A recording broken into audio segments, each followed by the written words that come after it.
Hello and welcome to the Game Theory Podcast. I'm your host, Sam Vecini. Today, Jason Timpf is here, and it's time for Week 2 NBA Overreactions. Like I told you last week, we're going to try and make this a recurring feature on the show. We're going to talk all about the narratives, the game, everything like that within this show once per week.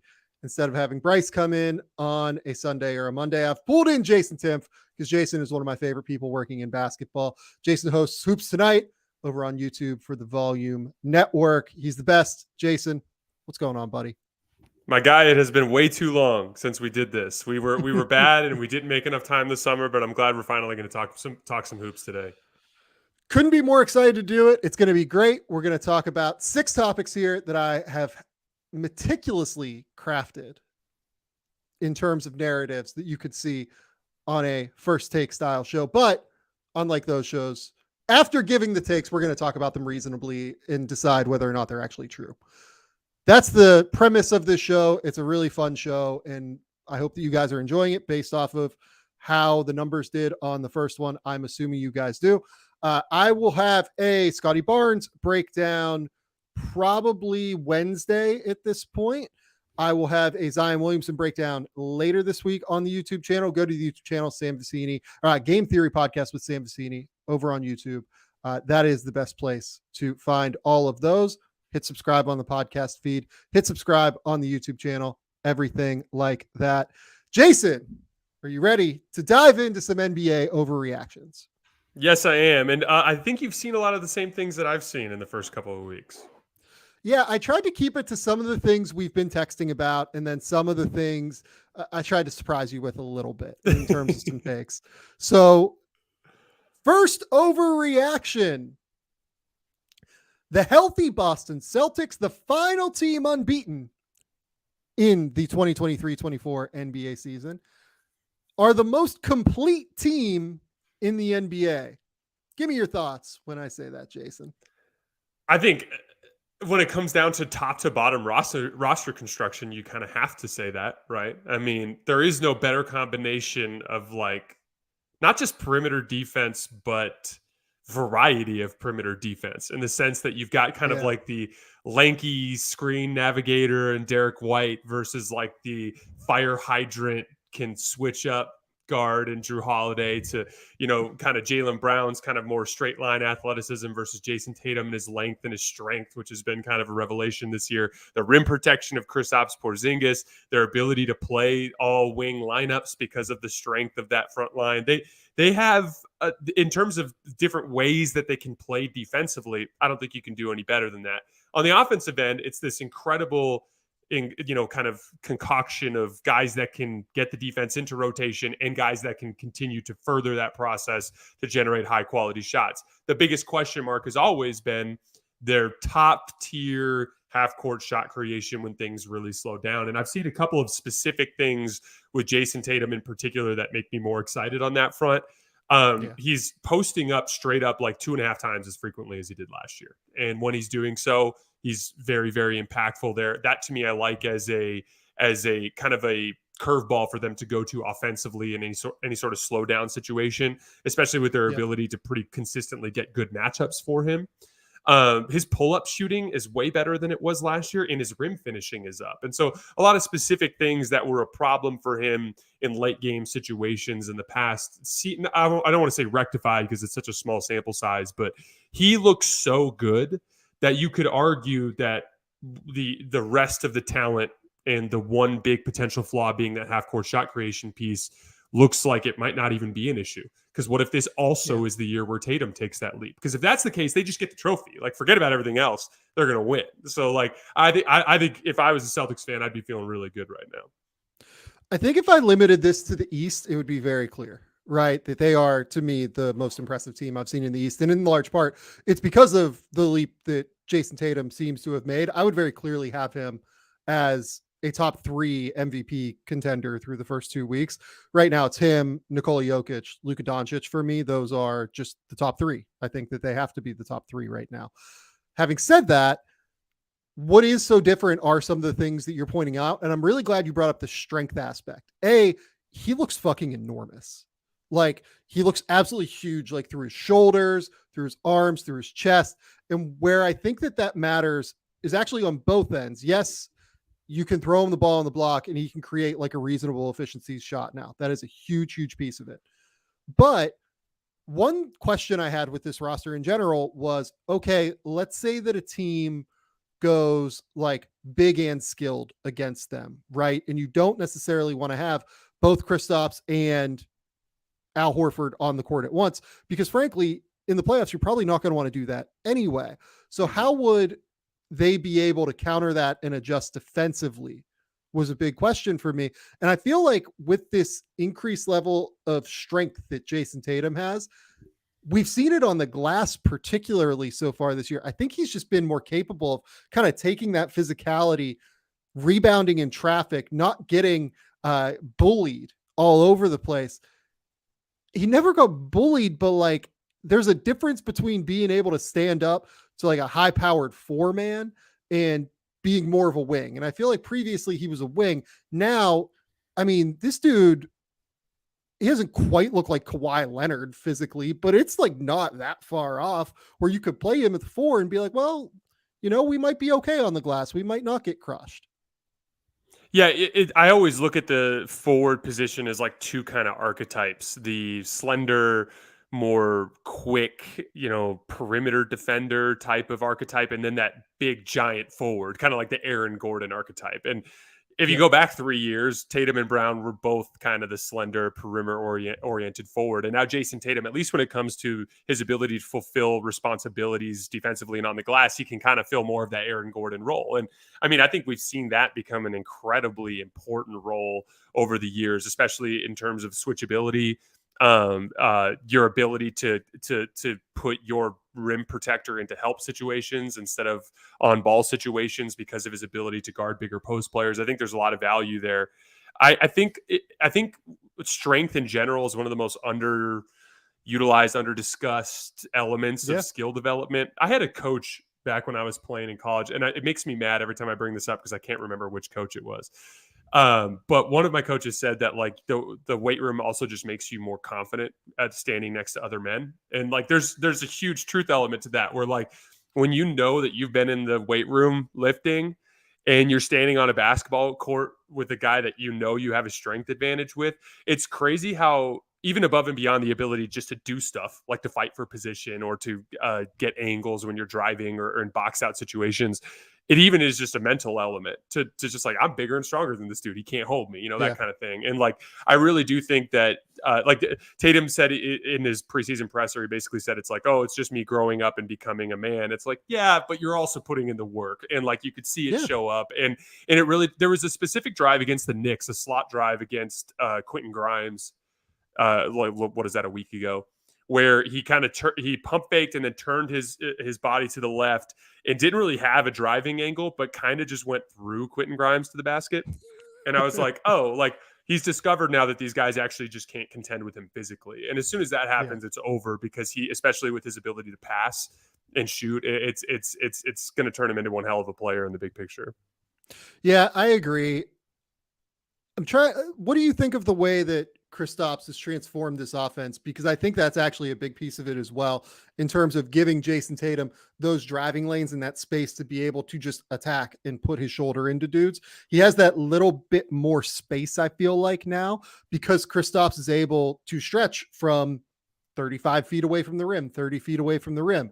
Anytime he's a trailer, the big has to be up on him. Somebody has to pick him up in transition, which leads to either A, the big being away from the rim, or B, you getting cross matches in transition because a forward is picking up Kristaps in transition, which allows you to maybe find another mismatch, especially when you're playing quote unquote smaller with Tatum and Brown at the 3 and the 4 at times. I feel like that has been a really big differentiator for the Celtics as well. Kristaps has been incredible so far, and a huge piece of their success. I think it mostly comes down to the way teams guard him. Again, like everyone doesn't understand, like a lot of times with a defense, they're trying to design their scheme based on what they're willing to allow. And when it came to like an Al Horford pick and pop 3, it was a shot that like the teams had to be somewhat cognizant of. Like you need to be willing to offer a late contest. You can't just concede the shot to him. But there's a difference between that and like, oh, if we leave this guy open, he's going to get 1.5 points per possession. Yeah. We absolutely have no choice but to make sure that we're accounting for this in our coverage.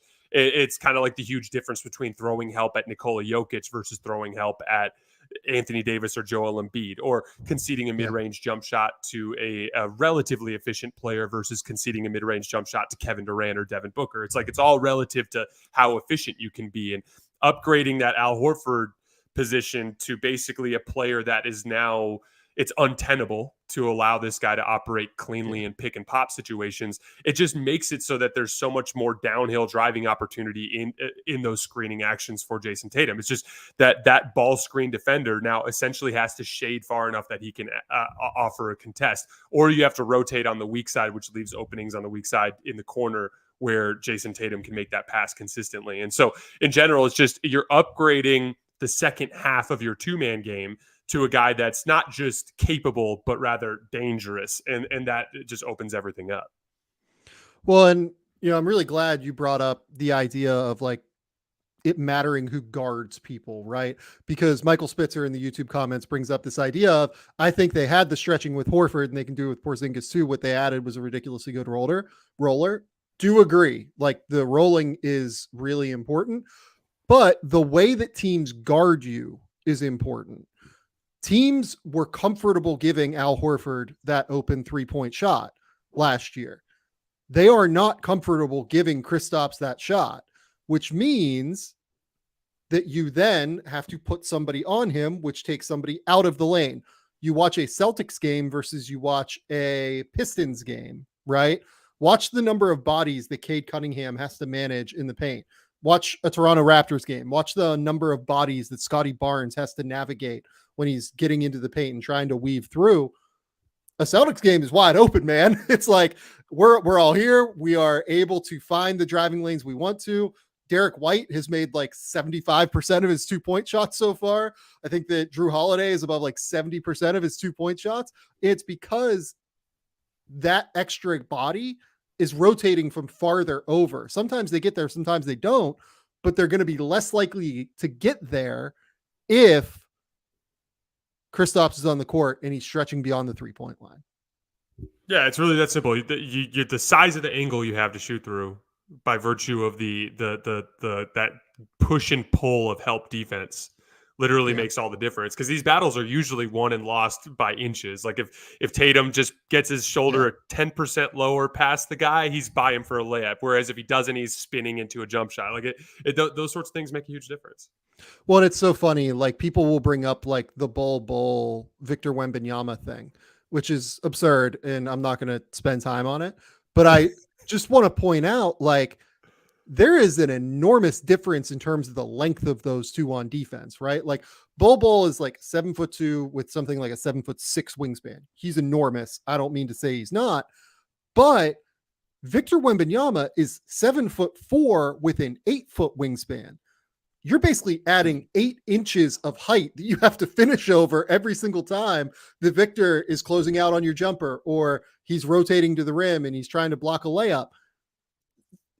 Jason, as somebody who is a high-level basketball player, how hard is it to change your trajectory to account for 8 inches of height in front of you? It's ridiculous. I have had so much fun this year watching random clips of NBA players trying to score on Victor Wembanyama and then looking incredulous as they figure out that it's impossible. All you have to do on the Bull Victor thing is go look up their per 36 numbers. Like look up Bull right now, what he gets per 36 in the NBA, and compare it to what Victor gets as a rookie, and you'll find out pretty quickly that there's a huge gap in production regardless of what the highlights look like. That is true. Okay, so I'm going to say this one, this overreaction, it is an overreaction. I would still take Denver. I think Denver is going to win 60-plus games. I know that you also are an enormous fan of Denver. But this is the finals that I think I want to see off of the first 2 weeks. I want to see Denver and Boston. Do you agree? Do too. Yeah, absolutely. And my thing with Denver, too, is like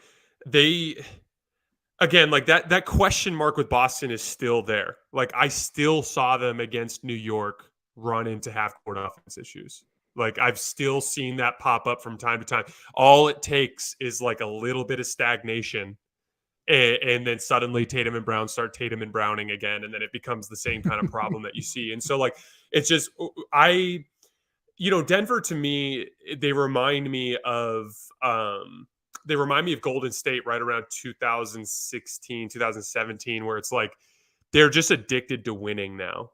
And you could tell now, like they care more about winning a random regular season game than most typical defending champions do. It kind of feels like a cultural thing. Their defense is better than it's been. And I thought for the most part over the regular season last year, they're containing on the perimeter better than ever. They're rotating better than ever. So like to me that safe bet in terms of like right now, if I had to place a bet on who's going to win the title, I still feel like Denver's got the edge. I agree with you. Number 2, the Memphis Grizzlies are cooked for the 2023-24 season. It's over. They're done. Jason, I think this one might be true. It pains me to say it. I don't like it. I think this might be true. We've talked a lot privately about the Grizzlies defense at this point.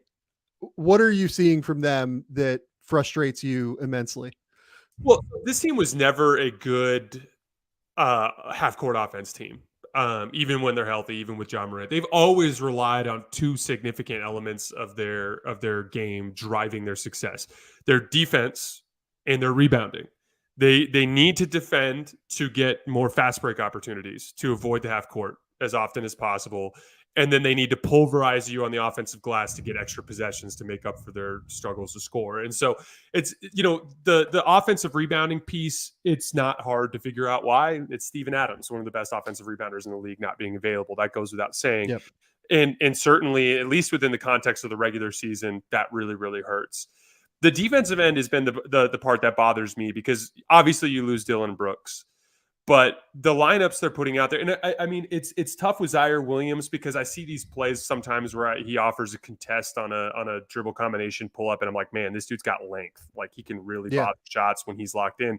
But obviously that's a downgrade there. But still, in overall talent, with Marcus Smart, with Desmond Bane, with Jaren Jackson, they should be better defensively than they are. Now, you and I have had our discussions about this, and I'm interested to hear kind of like your final diagnosis, so to speak, because to me, I don't know if it's just bad execution or if it's bad scheme, but they're overhelping. They're overhelping way too much and getting into rotation, borderline an unnecessary amount.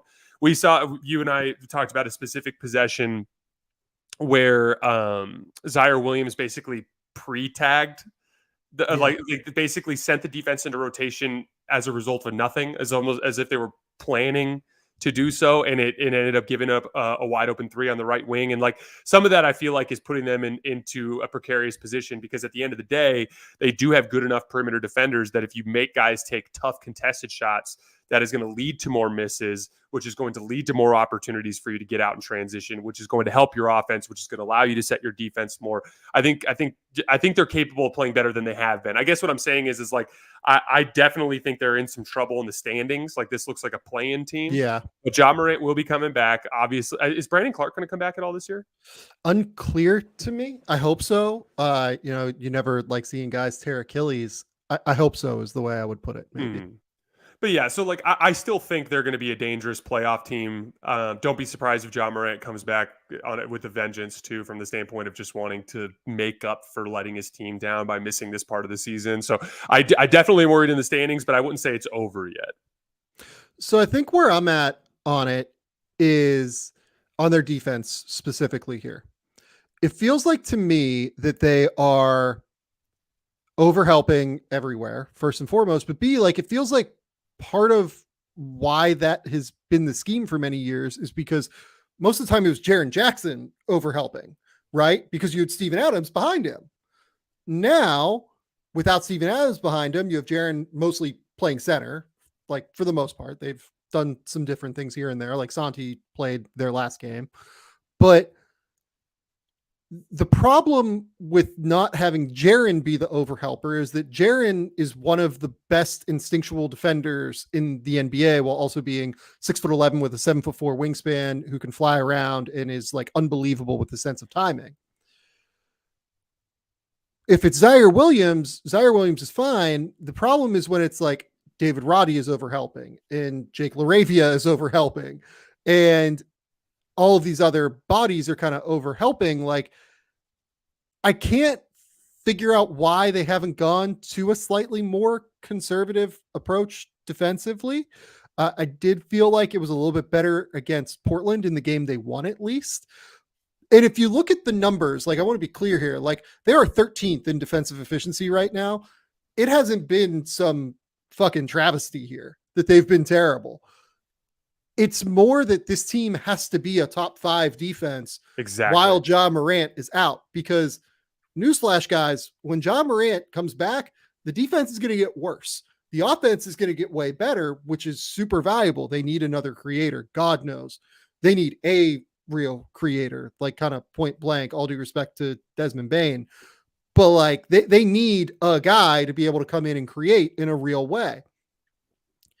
With what they're doing defensively, overhelping, it's leading to, like, it feels like a crazy number of like, they're giving up so many open threes. It feels like to me every time I watch them. 22 like, plus a game last I checked. Yeah. Like, that's just insane. Like, giving up that level of threes. And it almost feels like they're trying to turn teams over. Like, they're trying to heat them up and like get it moving. And they have a super high turnover rate defensively. But then on offense, they're also turning the ball over a lot. So it's leading to these like crazy transition fests. Like, the Grizzlies were never like a crazy transition team, right? Like, that doesn't, people love Ja Morant out on the break, and they did play faster last year, but like, I never felt like it was this easy, like on kind of both ends of the transition spectrum. Like, they play fast, but not like this, right? Well, yeah, I think part of that too is you've got some high risk, high reward playmaking coming from Marcus Smart in a lot of ways, and Jaren Jackson can be a little bit like that too. I didn't watch the Blazer game. Have they finally started staggering Bane and Smart a little bit more? Because I saw that was an issue early in the year where they kept playing these non-Bane Smart lineups, and I'm like, you're just way too easy to guard out there with David Roddy and Jake LaRavia, Derrick Rose, and like, that would be the other element to it. But on the defensive end of the floor, I think, again, you put it perfectly. You're always going to be more understanding of limitations with the team when they have an elite punch elsewhere, right? Like with Dallas, for instance. Like, I've been like, oh my gosh, they're getting like half of the available rebounds. That's like a huge win. They're a mediocre rebounding team. Go us, like that makes sense. But when you're talking about a team in Memphis who absolutely must be a top tier defense to have any chance to contend with the other teams in the West, there's no question it's been a disappointing start for them on that end. Yeah, so just looking at the Smart Bane stuff, they definitely staggered them more in the last game against Portland. They played 24.7 minutes together, it looks like, which is not bad. Like, that makes more sense. That's what they should be doing. Look, I don't think you fire Taylor Jenkins or anything. Like, I think that would be kind of crazy at this point, given that Ja Morant isn't even back yet. What does their record have to be at this point by the 25th game when Ja Morant comes back for you to feel like they have a chance to make the top 6, let's say? Well, he's kind of working against a curve here too, in the sense that like they've been so good without Ja over the last couple of years, which is what makes it so bizarre. But I think it shines a light on Steven Adams as an unsung hero in a lot of ways.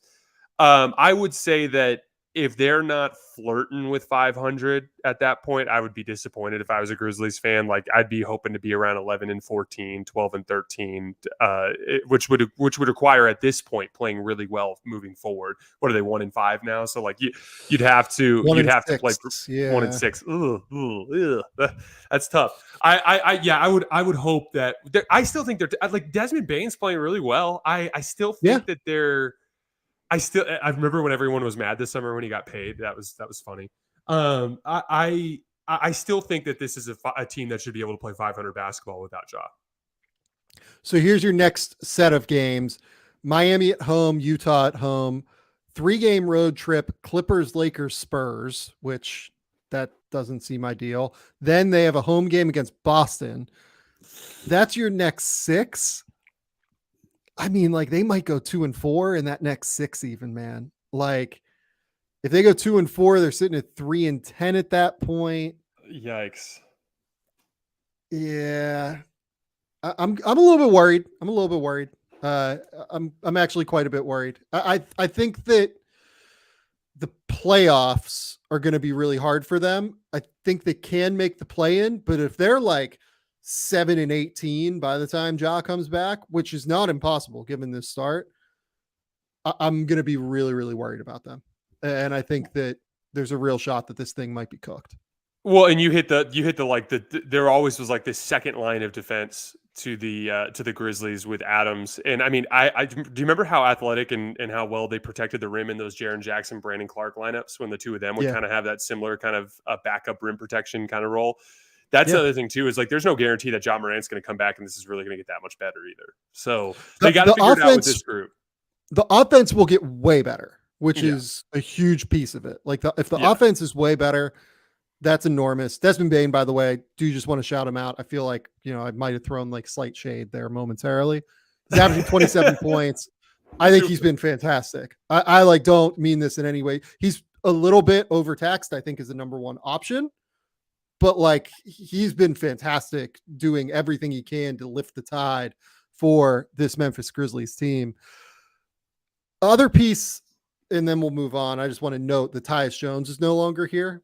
And I think that Tyus Jones is a better offensive player than Marcus Smart. Marcus Smart's a better overall player, but Tyus Jones's ability to foster ball movement, to kind of get things rolling in an efficient manner, I think is also hindering their lack of offense right now as they adjust to having Marcus Smart out there. Let's take a quick commercial break, and then we'll be right back and we'll dive into number 3 here.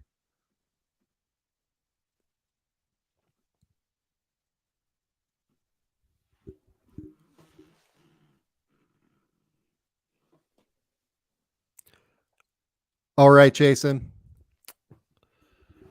Overreaction number 3. The Milwaukee Bucks will not be able to defend well enough to legitimately compete for an NBA title. They are currently 27th in defensive rating. They started the season not playing drop coverage with Brook Lopez for reasons that have completely eluded me. I cannot understand it. And then Adrian Griffin came out and said before their most recent game, which I believe is against the Knicks, if I remember correctly, hey, sometimes the players, they might be right. So we're going to make some adjustments and go back to Brook Lopez playing drop. Hey, they only gave up 105 points, by far the least number of points they've given up in a game this year. They win the game. It was an important one. It was an in-season tournament game. Hey, maybe just, it's almost like he like didn't watch this team beforehand and then decided, I'm just going to put my stamp on this team and I am going to play super aggressive coverages. I got nothing, man. That was wild. The first 4 games for the Bucks were wild. Do you think that this team playing drop now can get to a point where it is reasonable defensively? I think so. I mean, here's the thing. I want to cut Adrian Griffin 20% slack and just say that when I did my Bucks deep dive on Friday, and they also just flat out weren't executing anything in terms of the coverages defensively. And so like I want to, and that's an important detail. Now, the other side of that is like you shouldn't even need to see that executed to know that that's not the appropriate approach with this particular roster, right? In the big picture, do I think this team could be a top 10 defense as currently constructed? Probably not. They're too weak on the perimeter. I think the Connaughton, Malik Beasley 2-guard slot has been really iffy at best. Yeah. Malik Beasley has shot it better than he did with the Lakers, at least. But I don't think to an extent that's been worthwhile for the Malik Beasley experience. I do think like of all of the positions in the league that are like likely or not likely to switch in some way, shape, or form over the course of the season, that 2-guard spot feels like a certainty to me. I just feel like they upgrade that at some point, either through the deadline or through the buyout market. It just, you don't take that team, you don't trade for Dame to start Malik Beasley at the 2 in a championship run. I really don't think that's the direction they're going to be going. I don't think Marjan Beauchamp is ready to play in a slot like that either. So like that's a whole other issue. The bigger problem to me is, let's say you do maximize this defense and you hover in that 10 to 15 range. Yeah. NBA history tells us if you're going to win a title as a defense that's not elite, even if you are good, you have to be truly transcendently great offensively.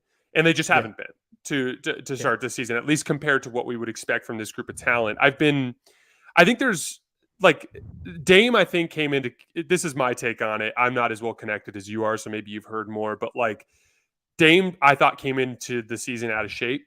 He was leaving a lot of shots short on the front of the rim. If you look through his shooting this year, there's almost every single one of his misses on pull-up threes has been short off the front of the rim. I don't think he's quite got his legs underneath him yet. He's still got the foul grifty thing going on. He's still super savvy, getting downhill and making plays. The thing to me is like, until Dame really gets clicking in high gear, I don't really think they're going to have as much success with the Dame Giannis pick and roll, because that's been the major criticism is like, oh, they're not running enough Dame Giannis pick and roll. And I agree, but I think it comes down to two things. One, I don't think Giannis is really that bought into that idea yet, and that will take some time. And two, it's going to really require, because of their other spacing concerns, it's going to require Dame truly getting panic traps. And I don't think he's going to start getting panic traps until he starts hitting shots at a high clip. Like there was a couple of pick and rolls against the Toronto Raptors in that game where Dame was acting as though there was going to be a panic trap and then there wasn't one. And it's like you got to demonstrate that you're going to beat that coverage before they start kind of throwing the kitchen sink at you. And so I think in general, Dame getting his legs underneath him will help. But in the big picture, Giannis is going to have to embrace that roll man thing a little bit more in order for this offense to reach what it's capable of. Because unless they're a top tier offense, the defense I don't think is going to be good enough to get it done. Yeah, so a couple of just like warning sign flashing lights that happened to me.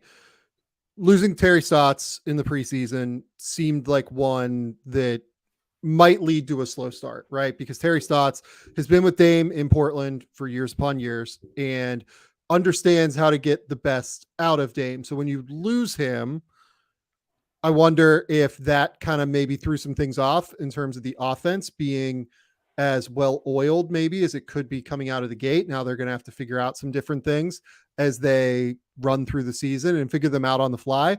The good news is that you have 82 of these things and you get a chance to run out as many different combinations as you can, especially when you have Giannis and Dame. You're going to make the playoffs, right? So finding the right players around them and finding the chemistry and ball screens, it's a little bit harder than what I think people remember. By the time James Harden and Joel Embiid were playing together middle of last season, late last season, before Harden's injury, they were basically unstoppable in ball screens. They were ridiculous, right? I think, but if you go back and you watch early, the first year that Harden got there, it took some time for Harden to figure out the spacing on, okay, Joel's going to short roll into like that free throw area. Okay, what do I do when Embiid does that? Where can I find the pocket pass? What is the angle on the pocket pass? There are just a lot of different trickier things than what I think people often recognize when trying to come together as a pick and roll combination. I figured there would be some time that it would take. Maybe growing pains is a good way to put it. Yeah.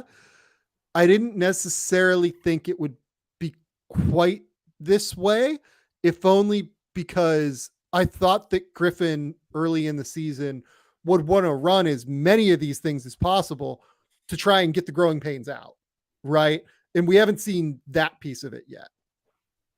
They keep trying to run that stupid like wedge screen to set Giannis up with a post up on the left side of the floor. It's weird. It's so weird that they're like intentionally like scripting action to just get the ball back to Giannis the same way they've been doing it for years, which is bizarre. It's that, and like I feel like I haven't, like, the thing that is so obvious in my brain is like run a shit ton of like empty side ball screen actions, right?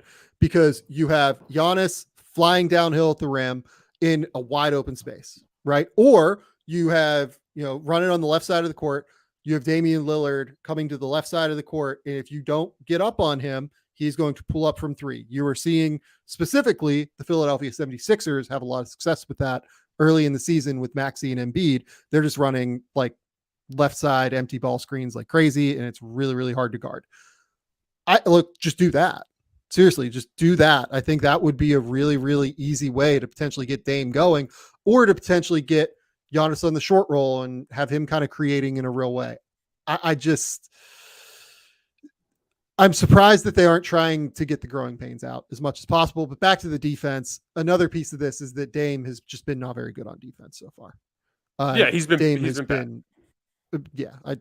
Yes, Dame has been bad. We just need to call it out. Dame has not been very good on defense so far. He's getting caught on literally every single screen. He is like a magnet for them right now. If you're going to play drop, that is the biggest thing that a guard has to do, is to fight over the top of the screen. He has to be able to get a rear view contest, the side view contest, and be able to, in some way, shape, or form, speed up the ball handler. He hasn't done it so far. Needs to do it. I think he will at some point as he continues to work himself into game shape, but needs to do it. Yeah, I agree. I think in general too, like old habits die hard. And I mean, it's one of those things where it might just take 20, 30 games for Dame to build up the habits that he basically hasn't had over the last, half dozen years of his career. I liked the point you made about the cleared side pick and rolls, because Giannis seems a little uncomfortable short rolling. Have you noticed that? Like, I don't know if it's just because he doesn't like kind of going down into traffic while looking back. I don't know if that specifically is the issue. That said, like there was a late game possession the other day. It was in the Knicks game where Giannis picked and popped to the top of the key instead of rolling. And it just kind of seems like that's naturally what he wants to do. My thing is like, still throw it to him there and then just catch and go. Like if that's what you want to do, do that, but then get the ball to him and have him go downhill. And again, like the cleared side's a great way to simplify that, because then he wouldn't even have to look to his left. He could run that exact same action, cleared side of the floor, have him pop to the left wing as Dame is going, just have him throw that behind the back pass behind him, and then Giannis just catch and just barrel downhill to the rim.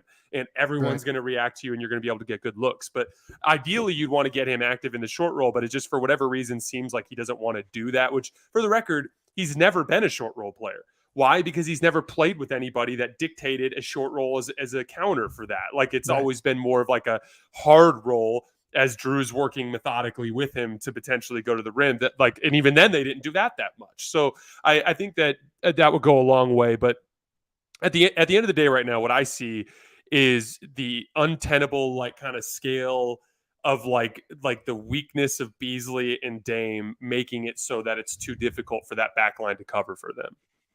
Yeah, Basketball Genesis in the YouTube comments says, I was kind of scared of Giannis short roll passing. He low-key struggles to make those reads as a primary ball handler, so he definitely must hate it now.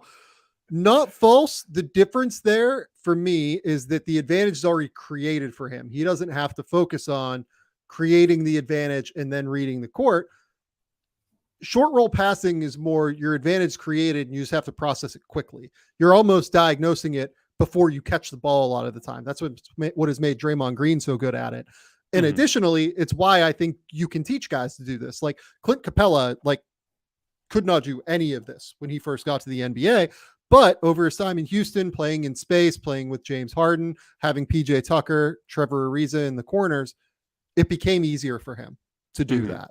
So I think this is something you can teach guys. I think that it is something that Giannis will develop with. I think the Bucks are going to be fine. Now the question is like title contention. They need to find answers on defense first. I think they can. I think it probably involves a trade at some point, or Marjon Beauchamp just being like really good, which I maybe am Maybe. Like, I'm not going to rule it out, but I think there's a long way to go still there. His athleticism pops off the screen for sure. And the motor. He plays hard every single night. Question number 4, or statement number 4, really. The Atlanta Hawks, with a deeper, more athletic roster, are a top 4 team in the Eastern Conference this season. The Atlanta Hawks, I believe, currently have like 8 guys averaging double figures. It's like a crazy number. It is all of Trae Young, DeJounte Murray, DeAndre Hunter, Jalen Johnson, Saddiq Bey, Clint Capella, Bogdan Bogdanovic, and Onyeka Okongwu, all averaging at least 11.5 points per game. DeJounte and Trae are up at 21 points per game. This is a fantastic, fun team. I love watching the Hawks right now. They do weird stuff defensively. I broke that down in the Jalen Johnson video I did. They have these spurts where they can't stop anybody, like what happened in the first half of that Minnesota game, where I think Minnesota dropped like 80 points. It was insane. It was like a 162 defensive rating in that first half, if I remember correctly. Crazy. And then they shut it down in the second half, and they were like really, really good on defense. I love what I've seen from DeJounte Murray so far. It feels like the blend between him and Trae Young is starting to really find its legs. The Jalen Johnson leap has been enormous. I've done like a full breakdown video on that on YouTube. Go there. You can watch that. This team is just deep. They're long. I like what they're getting from DeAndre Hunter. Saddiq Bey feels like a pretty good bench player to me personally, to bring off at like 6'8", who can knock down shots and not be abysmal defensively. This feels like a team that can be a top 4 team in the East to me right now. I really think that. I'm 100% on the same page with you. I'm shocked at how much I've covered the Hawks to start this year. Very unlike Hoops Tonight for those of you guys who listen to that show. It's funny because they almost have transformed. Like, to me, the John Collins trade was very much a reconfiguration of the geometry of the way that team plays. John Collins was basically the worst high volume spot up guy in the league last year. I shouldn't say high volume, but reasonable volume spot up guy in the league last year. He was converting spot up possessions at like 2/3 of a point per possession. It was putrid. And in general, just kind of slotting guys that are a little bit more skilled offensively on the perimeter into that group has helped a lot in their overall spacing. The Hawks are 9th in spot up efficiency this year after being 27th last year. You can kind of pretty quickly put together how that would help a basketball team. In general, they just seem way more athletic and drive-in kicky than what they've been in years past. And what I mean by that is like they're better at just furthering the advantage, slashing off the wing, off of kick-out passes out of the corner, and further compromising the defense that in a way that kind of capitalizes on what Trae Young and DeJounte Murray bring to the table. And then that athleticism, I would say that the Hawks certainly don't have a defensive identity yet.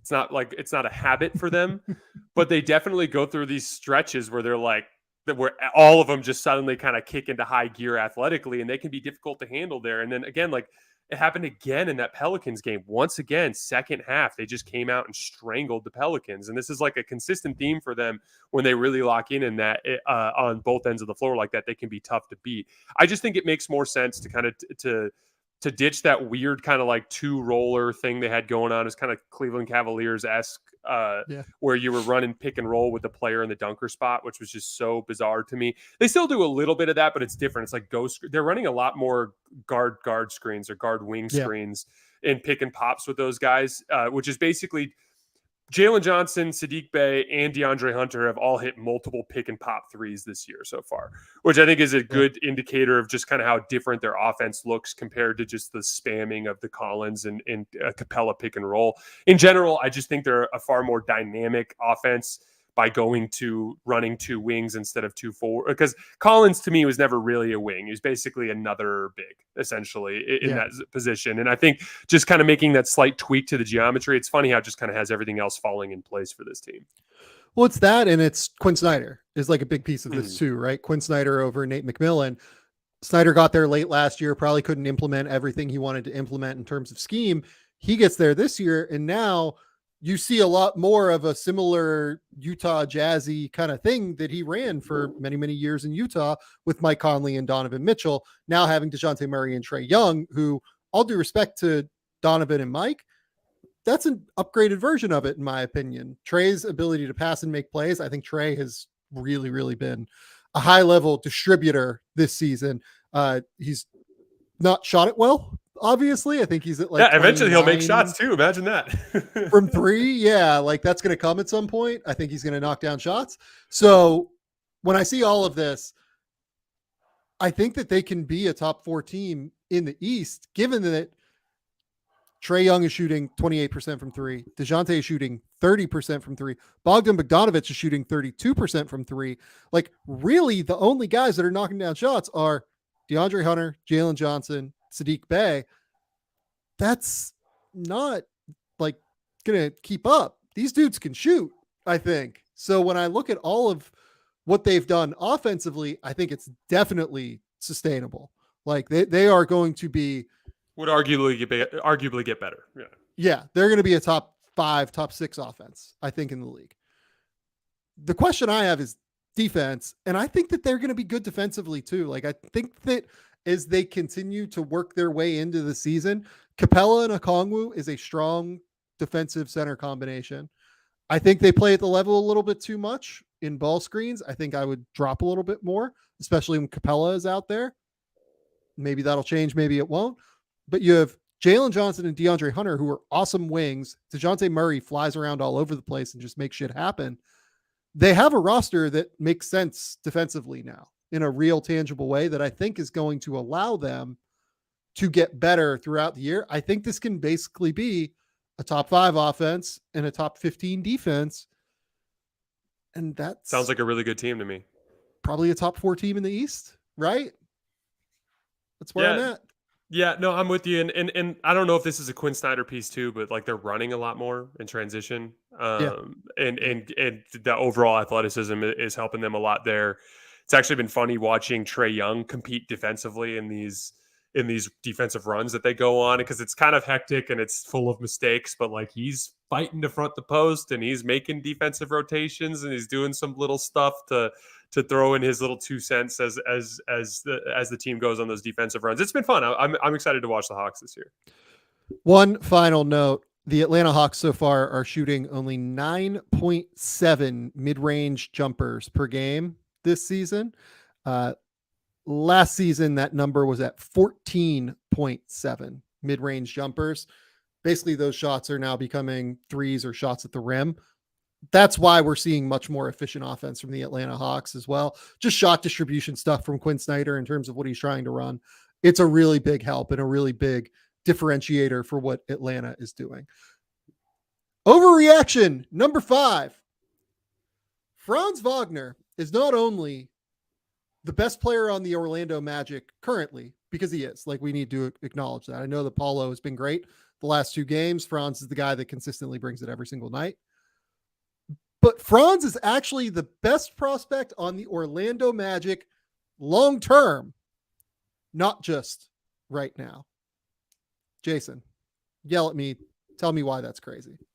It's not a bad take. I would argue Franz is my favorite archetype of player. My favorite type of basketball player is the big playmaking forward, the guy that can score a little bit, but can generate offense from different spots on the floor, whether that's posting up, whether it's attacking mismatches from the perimeter, running ball screens, that sort of thing.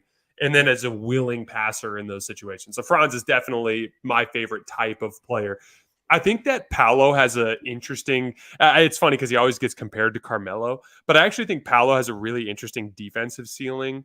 Just kind of as a small ball 5 / kind of versatile backline defender as a 4, that it makes him exciting. Obviously, the jump shot is just nowhere near where I would like for it to be, although he made a bunch of them against the Lakers.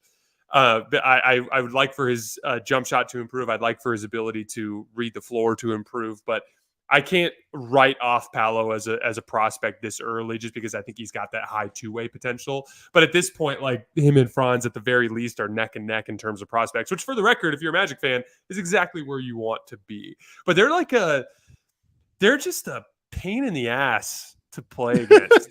I've watched him 3 times this year, all 3 of the LA games, and they went 1-2 in those games, and could have won the one against the Lakers, and actually controlled the Clippers for a little chunk of that game. But like, they're they're kind of like mean and scrappy and physical, and like they're long as all hell, and their guards are athletic pains in the ass to deal with. Like even Cole Anthony, who was definitely not my favorite player over the last few years, has kind of sort of like grown up a little bit and turned into kind of a grown up backup point guard who's presents his own kind of physical issues for some guards around the league. I think the Magic are in a really good spot right now. So the Magic are in an amazing spot. What I will say about Paulo on defense, and I think this is a really interesting question for you because you bring up the idea of two-way potential for Paulo. I agree with you on it being him being interesting at the 5 as like a switchable 5 who can bring you something specific in moments where you need that. Do you think that can be a primary option, or do you think it is essentially like a combo breaker, right? Where a team goes on a run, we're going to put Paulo at the 5 and we're going to switch everything. Do you think he can be good enough as a primary rim protector in the regular season to actually like play the 5 consistently? Because if he can do that, it's definitely Paulo. Paulo is definitely their best prospect.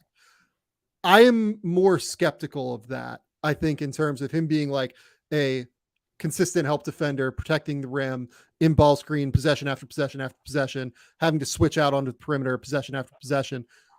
The Magic are an interesting team build as far as like you might be able to switch everything. Like you have Markelle Fultz, Jalen Suggs. These dudes are beasts on the perimeter defensively. You might like Anthony Black as well. Awesome defensively. You might be able to get away with switching everything. It's going to be really, really interesting. But do you think he can be good enough as a primary rim protector to make it work?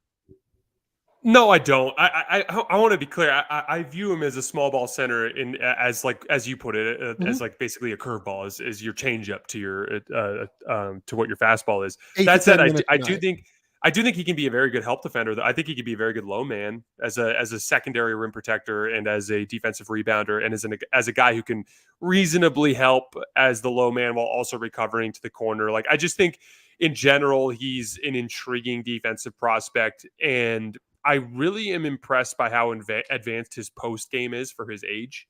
Yeah. And that to me makes him a very intriguing prospect. Again, like Paolo's Franz is my favorite prospect on that team. He's my favorite type of prospect. I'm just not willing to write Paolo off entirely as like that level of prospect, if that makes sense. No, and this is where we should talk about Franz. Like, to me, this says more about Franz than it does about Paolo. Like 100%. I think Franz might be the most underrated, like legitimate. This guy's going to be like a 5-time, 6-time All-Star in the league right now. He is unbelievable. Every time you watch him, he brings something new to the table. He's getting better and better. Like he is creating shots out of ball screens consistently. I know he's shooting like 40% or something like that, 42% from the field. But that's because like he is responsible for creating a lot of what they're doing right now, especially in the games where Fultz is missed, especially in the games where like Gary Harris hasn't been out there. Like they've had a lot of dudes come in and out of the lineup that have kind of thrown things off for them a little bit in terms of the offensive execution. And he's been the one that has to take on the bigger role to be able to do it. And I think that he's showing that he is very capable of it from a creation and decision-making level. It's just that he's still fine-tuning maybe that final product as a 22-year-old. You know what I'm saying? Like that touch, that finishing on the interior. Sometimes the pull-up shooting will go. All this is going to improve. Like he's going to get way better at this, I think. Mm-hmm. Yeah, and that's the big one for me is like right now, I just don't think he's quite imposing enough as a scorer in pick and roll, and that'll be the piece that he'll have to add, and he's certainly capable. I mean, we just saw it recently, but like he's going to eventually become that kind of like poor man's Luka, which I think is really exciting. But yeah, like right now it's the scoring piece that's kind of holding him back in that regard. Yeah. The last guy I want to talk about is Jalen Suggs. Jalen Suggs all defense campaign is here.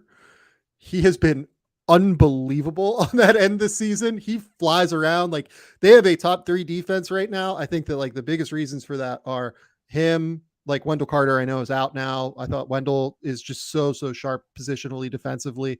I think Paulo's been pretty good defensively this year, honestly. Like I don't think that is, I think that, someone says in the comments here, his defense has been overly criticized. Yeah, I agree with that. I think Paulo has been pretty manageable so far this year defensively and been pretty good. The help is all over the map, but he's physical on the ball. He's aggressive. He tries to be disruptive. Yeah, like Jonathan Isaac coming back in, giving them 15 minutes a night if he can.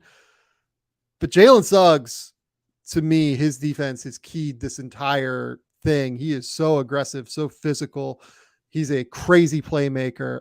I love what he has brought to the table defensively. And, for the last year, I've been saying, I think he's like this coming generation's Marcus Smart, basically. That kind of feels like where this is going. That specific archetype is becoming a super valuable playoff player too, which is like the unscreenable, low center of gravity, fire hydrant of a guard that can switch, can lock and trail, can generate dribble penetration, slashing from the wing or in transition. Like, I mean, we just saw Bruce Brown do it. I think Terrence Mann is kind of that sort of thing for the Clippers as well. I think that specific type of it's almost like, it's because like Jalen Suggs is almost more of like an undersized wing than he is a guard, because he's not, if you just have him run your entire offense for you as a live dribble creator, you're going to be disappointed. But like in terms of kind of operating off the ball is almost like a slashing wing on offense, and then as that primary defensive option on the perimeter, I think he represents the latest in a long line of that successful archetype.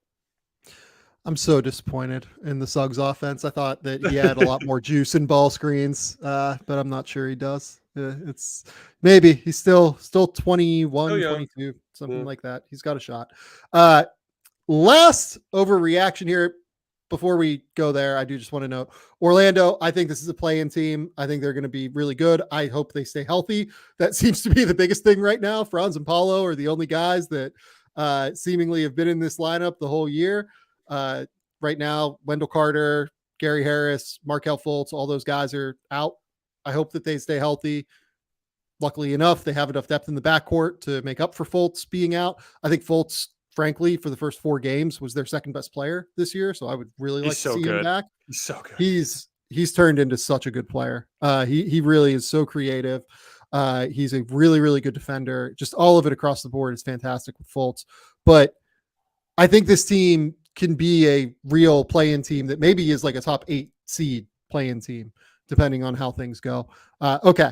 Number 6, the LA Clippers backcourt with Russell Westbrook and James Harden together is inherently one that does not fit together stylistically and will lead to disappointment for the Los Angeles Clippers. Thoughts, Jason? I like the James Harden fit with Kawhi Leonard and Paul George. I just don't understand how, if this was your goal the whole time, why you even went about the process of bringing Russell Westbrook back, just because of all of the potential ramifications in terms of personalities and locker room fit and chemistry and all that stuff. To me, the James Harden trade effectively puts Russ exactly where he was in the Lakers situation, essentially a redundancy. Which, when Russ is a redundancy, it requires him to be good on the margins, which has always been his weakness. Now, you and I have talked about this before. Russ is a better personality fit with the Clippers, and so maybe they'll be able to kind of cope through that better than he was able to in the Lakers situation. But to me, the advantage that Russ brought was he brought downhill force, rim pressure, a little bit of like that kind of fire hydrant guard thing I was just talking about. Russ is that's what's so frustrating about Russ, is he could be that. Like, he could be such a deeply impactful player just by being that. And he was for all of 2 games in the Clippers Sun series. And then unfortunately injury kind of removed him from that situation. But to me, like this has to eventually progress to Terrence Mann being the 2 next to James Harden, doesn't it? And that's just going to put Russ into more, situations where he's facing shorter shifts, a shorter leash with his decision-making, more requirement for him in terms of off-ball awareness and on-ball decision-making. Like, once again, in that Lakers-Clippers game on was it Wednesday night, he just randomly in the fourth quarter just over pursued in transition, slipped and fell and turned the ball over, and like, it's like that in a game that goes to OT, you just can't afford to make those types of mistakes, right? And like, again, I really like the James Harden fit because you know what I envision? I envision like him having a partnership with Kawhi very similar to Embiid. Kawhi really likes those elbow post ups or elbow face ups, I should say.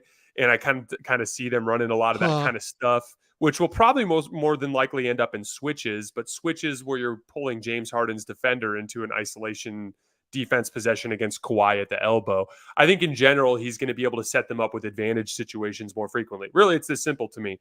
That Laker game was a perfect microcosm. They relied too much on tough shot making.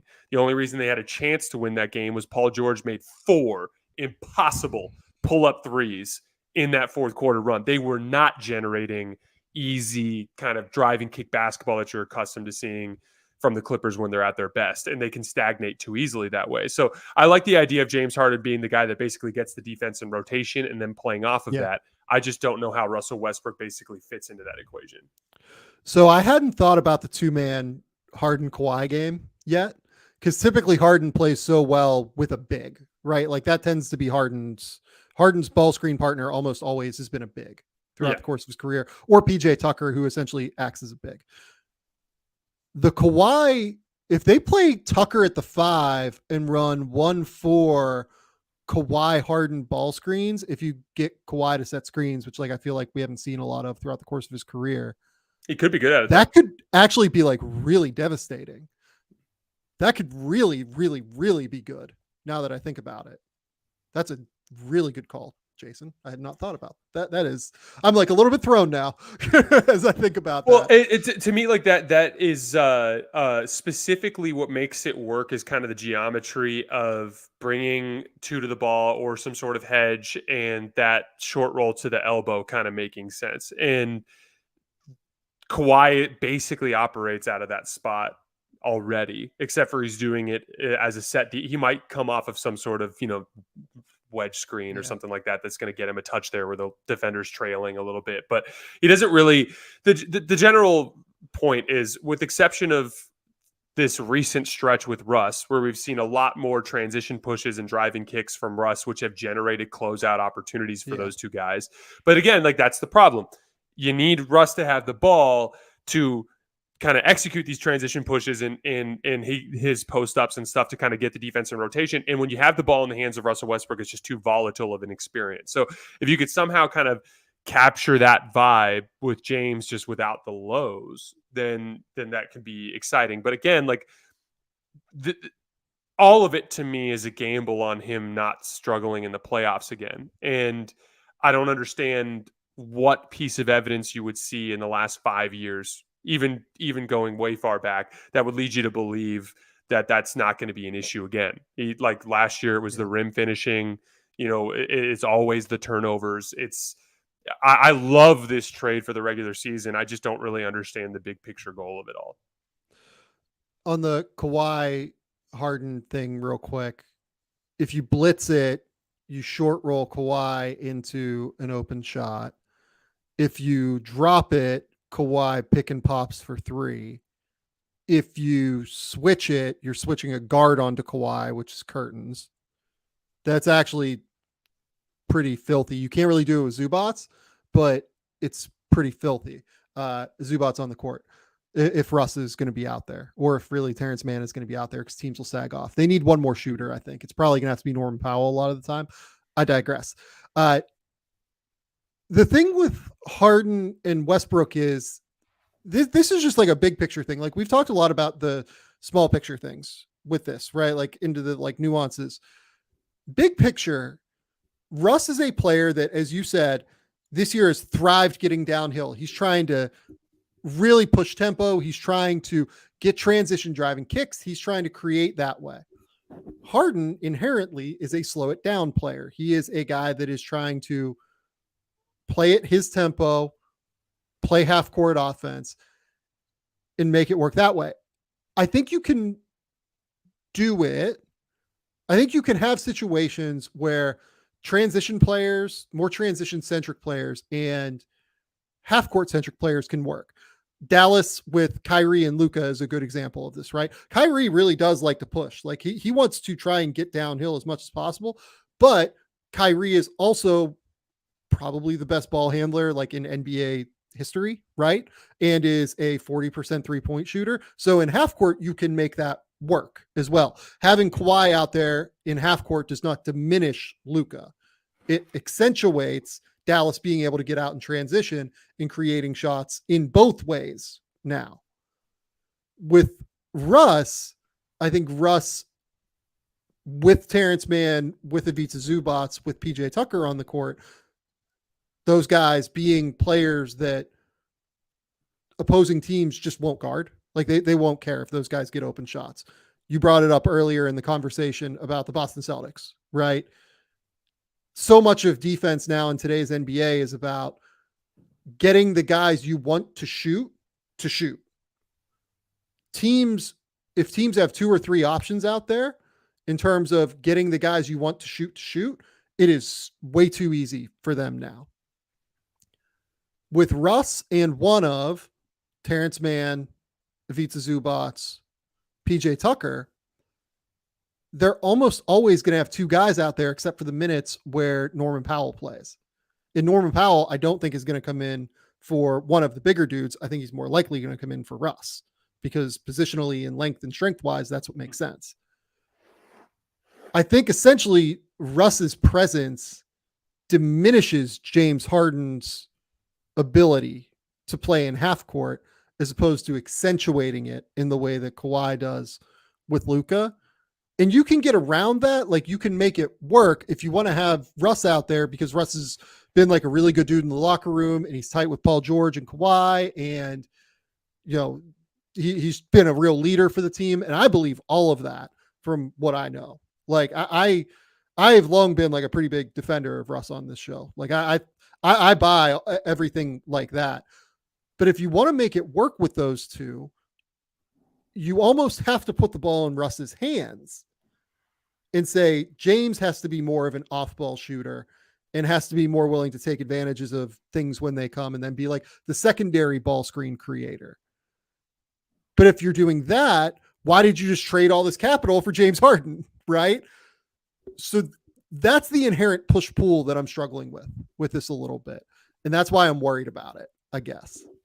Yeah, I don't understand it either because it was effectively an all-in trade when you factor in what you give up 2 firsts, another first-round pick swap, 2 seconds, and depth. I mean, not quality depth, but you gave up depth. I did think giving up KJ Martin was less than ideal, but I understand that they had to from the standpoint of the salaries. But like again, I 100% agree with you. If the end game was we're going to get James Harden and we're going to play slow down half court basketball, I don't understand why you bring the Russ piece back. I mean, I'm with you. Like, I do think that the fan bases in general, especially, have gotten really rough on Russ over the years. But I do think that the criticisms of him as a player are more than fair. Like the off-ball awareness. It's like every game you watch him, it's like D'Angelo Russell just snuck along the baseline. He's not paying attention. There's another wide open layup. It's the timely, costly mistakes. The defense he played, he did such a good job disrupting Devin Booker with back pressure in those first 2 games of that Sun series. That's what he's capable of. And like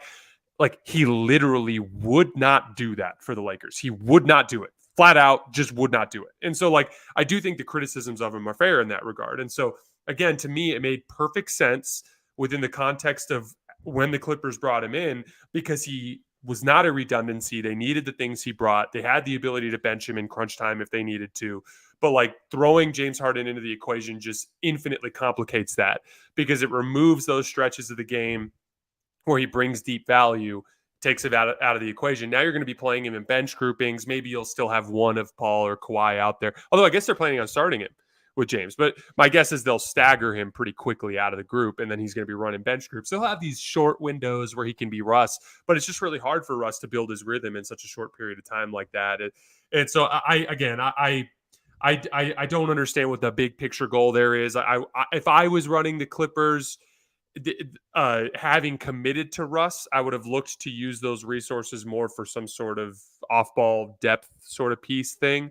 And if you were going to make the move for James Harden, I would have probably gone with a different type of player in that Russ slot. But it is what it is. It's easier said than done. And quite frankly, like, none of this matters if they can't stay healthy. And that's been the issue consistently over the years. And at the end of the day, like, I'll believe it when I see it. And it's almost become a back burner thing in that regard, even when we're listing contenders, because the Clippers are such an obvious championship contender on paper. But how come they never come up in these conversations? And it's because of that simple fact that they're just not able to get through a playoff run in one piece. That's it. And I think that the Harden deal, more than anything, lifts their floor, which is what they needed. They needed a floor lifter in the regular season and I know that people have been very clear, Kawhi is going to play as many games as possible. Like, the back-to-back things is done. Like, he's playing at this point. And if he gets hurt, he gets hurt. But they're going to want to, once the dog days of the season get rolling here, buy a game for Kawhi here, buy a game for PG there. We haven't even mentioned Paul George. Paul George has been fucking unbelievable to start the season. I am so happy for that dude. That dude just seems like the best human being. And I just want him to succeed and thrive is where I'm at. But he's been fantastic to start the season. Look, I think it's going to be hard to make Russ and Harden work. I understand the Harden deal in a vacuum because it is something they probably needed. I'm just going to be interested to see how long it lasts with Russ particularly. And if Russ is more willing to buy into a diminished role, if he's just frankly happier with the Clippers, which it might be true. It seems like he is, from all of the press conferences, from so far away, so far away, literally a 16-hour flight away. It seems like he's in a better spot. And like, maybe he like saw something with his basketball mortality in LA with the Lakers. Right. And now he's entered the Carmelo Anthony phase of like the late career where he just wants to help teams win. Totally plausible. We will see. Jason, we have quick news real quick. Robert Williams will require right knee surgery. Conversations with doctors and his agent are ongoing about what kind of procedure necessary for Williams. How long of a timeline will be needed for recovery? That is from Woj. How many knee surgeries is that now? It's not. That's one. Many. Yeah, it's not one. That sucks. Poor kid. That sucks. I do just want to note, this is why I was pretty strong in the initial thing I wrote once they acquired Drew Holiday and him, once they acquired him for Drew Holiday, I would have moved him right away immediately, because I wouldn't want to risk this. But I hope everything is okay with him. I hope that Blazers fans, I know this is going to be a bummer, but I hope that he can recover and get back as soon as possible. Jason, tell the people where they can find your work. Tell the people what's going on. You guys can find the show. We just started a new YouTube channel, actually, under Hoops Tonight. And then our podcast feed is under Hoops Tonight as well. Follow me on social media, Jason Timpf on Instagram and TikTok. And then on Twitter under @_ Jason LT. We do a good mix of instant reaction videos, usually twice a week at night. And then we hit some game reactions during the day. A lot more deep dives this year, which I've had more fun with. I feel like I'm finally starting to learn the better cadence, Sam. I probably should have picked your brain a little bit more in the early days, but it's been tough this year, man. The league is so damn stacked with talent that like every night there's like 5 interesting games, and it's really hard not to cover all of them. I know. And now the crazy thing is, for me at least, you don't have to deal with this, is that college basketball starts. So like on my list, I have to do a Scotty Barnes video, which is coming later this week. I have a Zion video because I want to do a video on Zion just to see how it looks and everything, and like do a full deep tape dive as opposed to just like watching once and moving on. And then I have like 4 college games that I have to watch before Friday. And then Friday is Arizona Duke. Shout out Arizona, Tucson, Jason. Florida, Virginia, Texas A&M, Ohio State. Like, there's a loaded slate of games on Saturday here for me, Friday for you guys in the United States. So I am super, super excited for college. I'm also getting stressed about knowing the amount of basketball I'm going to have to watch to keep up. I will try and do it though. I promise, guys. This has been the Game Theory Podcast. Please remember, rate, review, subscribe, do everything you can to support the show. Go subscribe to the YouTube channel, Game Theory Podcast with Sam Vecini. Go follow Jason. Jason does fantastic work. Go subscribe to Jason's Hoops Tonight YouTube channel. Used to be over on the Volume YouTube channel. It has now been shifted over. Make sure that you go support Jason. He's the best. We will be back tomorrow, actually, to talk more NBA stuff with Mark Schindler. Maybe dive into some college stuff. If, something fun happens tonight, we will see. But until next time, we'll talk soon.